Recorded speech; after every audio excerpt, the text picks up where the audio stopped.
Hey everyone, welcome back to Speak Easy English. Today, we're going to help you understand three small but tricky words: in, on, and at. These words show where or when something happens, but sometimes they can be confusing.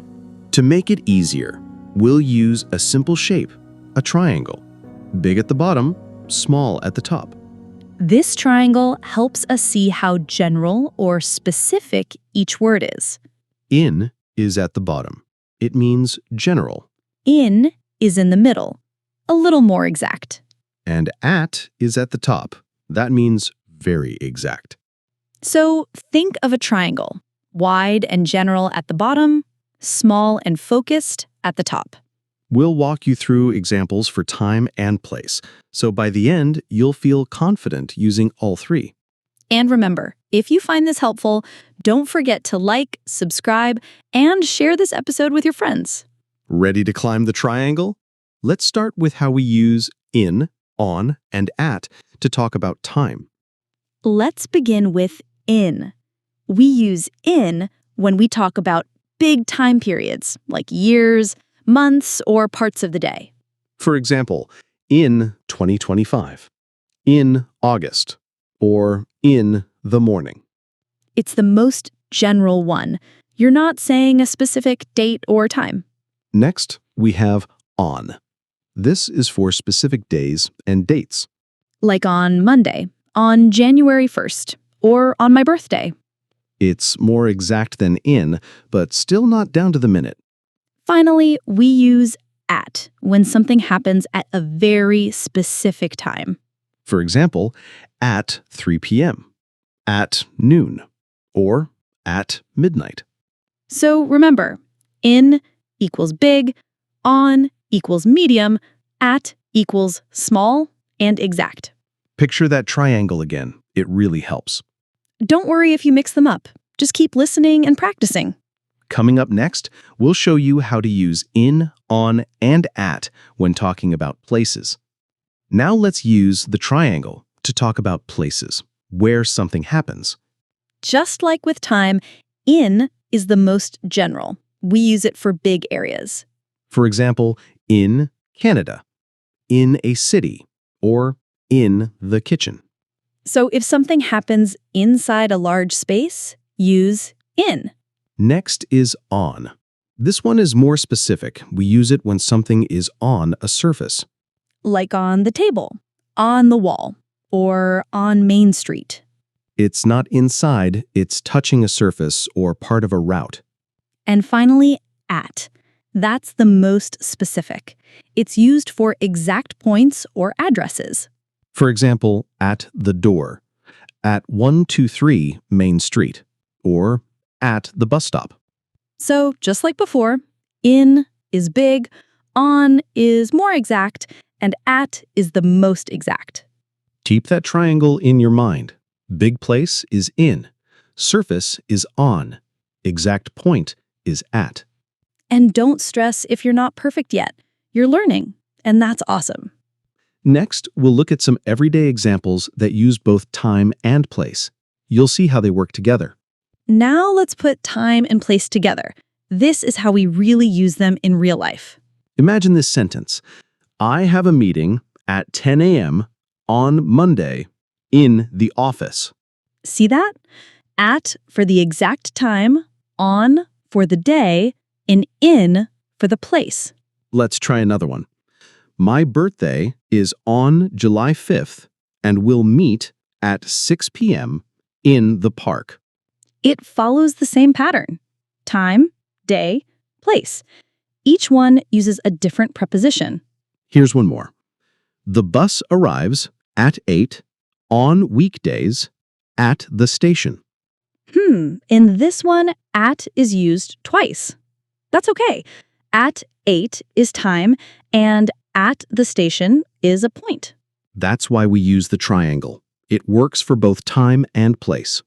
You don't have to be perfect. Just try noticing how people use these in real life. Coming up, we'll do a little quiz and then a short story to help you remember. Don't go anywhere. Now let's go to the top of the triangle. We're talking about at. At is used for the most specific places. It tells us the exact point where something happens. For example, at the bus stop, at the door, or at school.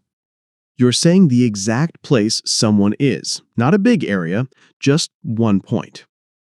Another one, I'm at the doctor's office. That means you're inside waiting or talking with the doctor. Here's a good trick.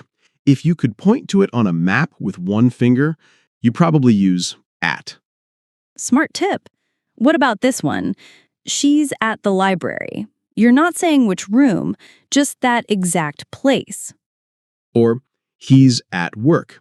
That doesn't tell us the building or floor, just the location where he is. At is perfect when you want to be short, simple, and clear. Think of it like a dot on the map, small and focused. Try to picture that triangle in your mind again. At is the tiny top. And don't forget, it's okay if you need to hear these examples more than once. That's why we're here, to practice with you and make learning feel easy. Still with us? Great. Up next, let's compare all three words side by side in real-life situations. Let's try putting all three words into the same example. That really helps make things clear. Imagine this. I live in New York. That's the city. It's general. My apartment is on Fifth Avenue. That's more exact, the street name. And I'm at 512 Fifth Avenue. That's the specific address, a small point on the map. Another one, think about a school. She's in school means she's a student. She's on the second floor tells us where in the school. She's at the classroom door gives the most specific location. Here's one more. He's in the building.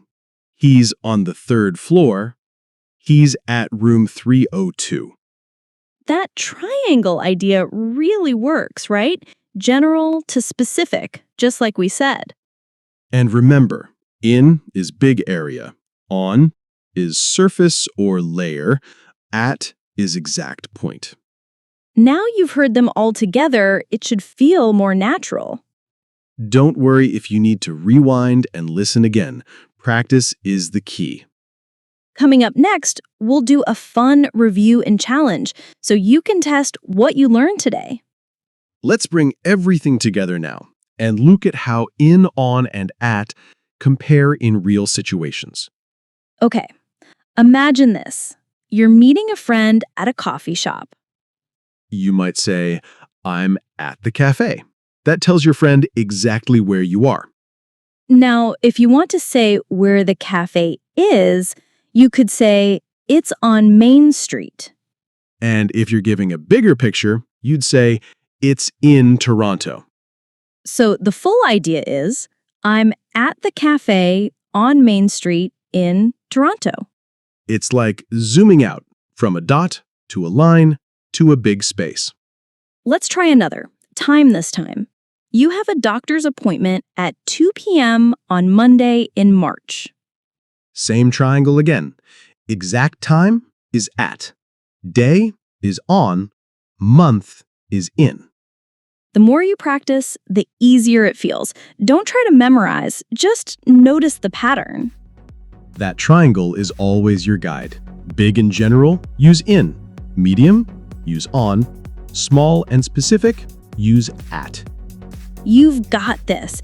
Keep listening, repeat the examples out loud, and soon it will feel natural. Thanks for learning with us today. And if this helped, give us a thumbs up or share it with someone who's also learning. We'll see you next time on Speak Easy English. Bye for now.